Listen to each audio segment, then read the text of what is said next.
Let's start by reading the back so you kind of know what's happening and get the general idea of the plot before we get into the first chapter. Mary Lennox was almost 10 years old when her parents died. She was a lonely, disagreeable girl. She felt she didn't really belong to anyone. She didn't have any friends because she didn't like people, so people didn't like her. When Mary goes to live with her uncle in his huge old house in the country, her life changes forever. She discovers a place of magic and mystery, of friends and happiness. The Secret Garden is a book you'll remember all your life. So let's start the first chapter. Chapter 1, There's No One Left. When Mary Lennox was sent to Misselthwaite Manor to live with her uncle, everybody said she was the most disagreeable-looking child ever seen. It was true, too. She had a thin little face and a thin little body, and thin light hair and a sour expression. Her hair was yellow, and her face was yellow because she had been born in India and had always been ill in one way or another. Her father had held a position under the English government and had always been busy and ill himself. And her mother had been a great beauty, who cared only to go to parties and amuse herself with gay people. She had not wanted a little girl at all. And when Mary was born, she handed her over to the care of Aya, who was made to understand that if she wished to please the Mem Sahib, she must keep the child out of sight as much as possible. So when she was a sickly, fretful, ugly little baby, she was kept out of the way. And when she became a sickly, fretful, toddling thing, she was kept out of the way also. She never remembered seeing familiarly anything but the dark face of her Aya and the other native servants. And as they always obeyed her and gave her her own way in everything, because the Mem Sahib would be angry if she was disturbed by her crying. By the time she was 6 years old, she was as tyrannical and selfish a little pig as ever lived.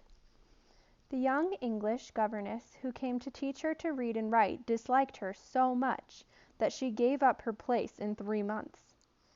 And when the other governesses came to try to fill it, they always went away in shorter time than the first one. So if Mary had not chosen to really want to know how to read books, she would never have learned her letters at all. One frightfully hot morning, when she was about 9 years old, she awakened feeling very cross. And she became crosser still when she saw that the servant who stood by her bedside was not her Aya. "Why did you come?" she said to the strange woman. "I will not let you stay. Send my Aya to me." The woman looked frightened, but she only stammered that Aya could not come. And when Mary threw herself into a passion and beat and kicked her, she looked only more frightened and repeated that it was not possible for Aya to come to Missie Sahib. There was something mysterious in the air that morning.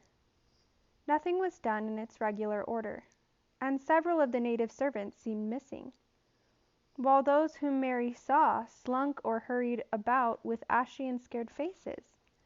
But no one would tell her anything, and her Aya did not come. She was actually left alone as the morning went on, and at last she wandered out into the garden and began to play by herself under a tree near the veranda. She pretended that she was making a flower bed, and she stuck big scarlet hibiscus blossoms into little heaps of earth, all the time growing more and more angry and muttering to herself the things she would say and the name she would call Sadie when she returned. "Pig, pig, daughter of pigs," she said, because to call a native a pig was the worst insult of all. She was grinding her teeth and saying this over and over again when she heard her mother come out on the veranda with someone. She was with a fair young man, and they stood talking together in low, strange voices. Mary knew the fair young man who looked like a boy. She had heard that he was a very young officer who had just come from England. The child stared at him. but she stared most at her mother. She always did this when she had the chance to see her, because the Memsahib, Mary used to call her that oftener than anything else, was such a tall, slim, pretty person and wore such lovely clothes. Her hair was like curly silk, and she had a delicate little nose which seemed to be disdaining things, and she had large, laughing eyes. All her clothes were thin and floating, and Mary said they were full of lace. They looked fuller of lace than ever this morning, but her eyes were not laughing at all. They were large and scared, and lifted imploringly to the fair boy officer's face. Is it so very bad? Oh, is it? Mary heard her say. Awfully, the young man answered in a trembling voice. Awfully, Mrs. Lennox. You ought to have gone to the hills 2 weeks ago. The Memsahib wrung her hands. Oh, I know I ought, she cried. I only stayed to go to that silly dinner party. What a fool I was. At that very moment, such a loud sound of wailing broke out from the servants' quarters that she clutched the young man's arm, and Mary stood shivering from head to foot. The wailing grew wilder and wilder. What is it? What is it? Mrs. Lennox gasped. Someone has died, answered the boy officer. You did not say it had broken out among your servants. I did not know, the Memsahib cried. Come with me, come with me. And she turned and ran into the house. After that, appalling things happened, and the mysteriousness of the morning was explained to Mary. The cholera had broken out in its most fatal form, and people were dying like flies. The ayah had just been taken ill in the night, and it was because she had just died that the servants had wailed in the huts. Before the next day, 3 other servants were dead, and others had run away in terror. There was panic on every side, and dying people in all of the bungalows.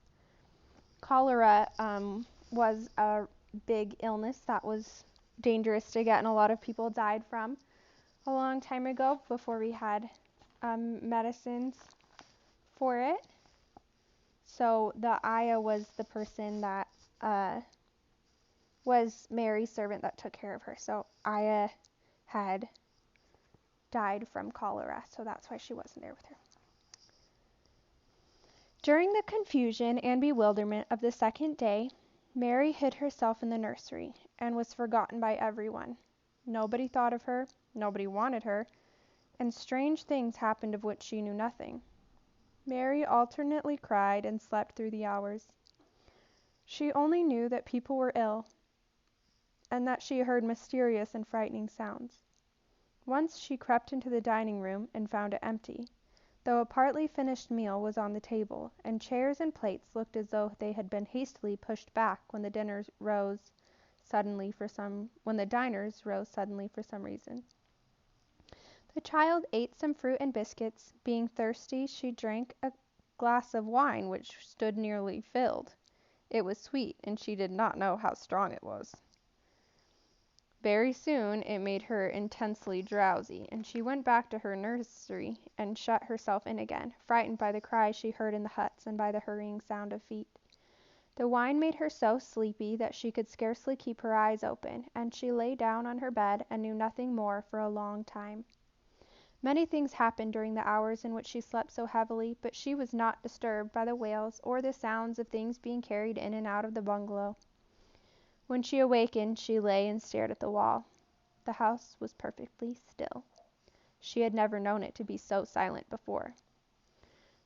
She heard neither voices nor footsteps, and wondered if everybody had gotten well of cholera and the trouble was over. She wondered also who would take care of her now her ayah was dead. And there would be a new ayah, and perhaps she would know some new stories. Mary had been rather tired of the old ones. She did not cry because her nurse had died. She was not an affectionate child, and had never cared much for anyone. The noise and hurrying about and wailing over the cholera had frightened her, and she had been angry because no one seemed to remember that she was alive. Everyone was too panic-stricken to think of a little girl no one was fond of. When people had the cholera, it seemed that they remembered nothing but themselves. But if everyone had got well again, surely someone would remember and come to look for her. But no one came. As she lay waiting, the house seemed to grow more and more silent.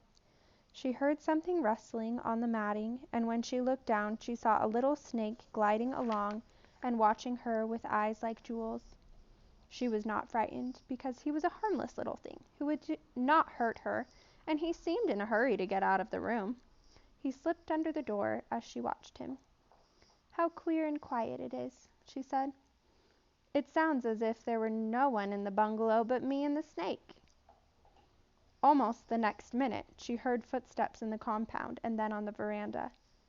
They were men's footsteps, and the men entered the bungalow and talked in low voices. No one went to meet or speak to them, and they seemed to open doors and look into rooms. What desolation," she heard one voice say. "That pretty, pretty woman. I suppose the child, too. I heard there was a child, though no one ever saw her." Mary was standing in the middle of the nursery when they opened the door a few minutes later.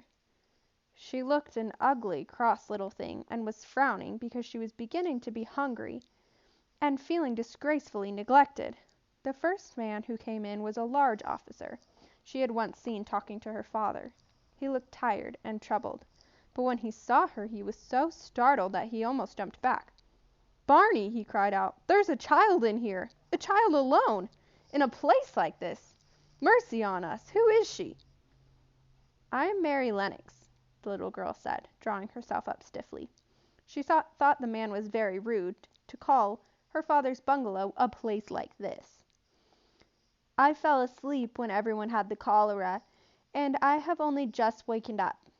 Why does no one come?" "It is the child no one ever saw," exclaimed the man, turning to his companions. "She has actually been forgotten." "Why was I forgotten?" Mary said, stamping her foot. "Why does nobody come?" The young man, whose name was Barney, looked at her very sadly. Mary even thought she saw him wink his eyes as if to wink tears away. "Poor little kid," he said. "There is nobody left to come." It was in that strange and sudden way that Mary found out that she had neither father nor mother left, and that they had died and been carried away in the night, and that a few native servants who had not died also had left the house as quickly as they could get out of it, none of them even remembering there was a Missie Sahib. That was why the place was so quiet. It was true that there was no one in the bungalow but herself and the rustling snake.